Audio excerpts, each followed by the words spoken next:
ममता भाभी के हाँ दूध है घोनी को हाँ तू हमने यो कर के झोली कर खाली न खप ठोक माते सा अरे वो तेरे के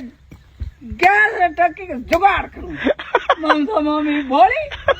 तो आके आज तो मने कहो ममता पापा जो हारे मेरे गैस की न आके फलका हेकर की दोनों मशीनों ली आई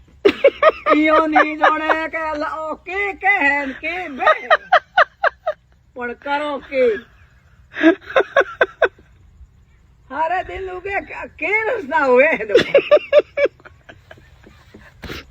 गैस और टंकी गाड़ी खाली हो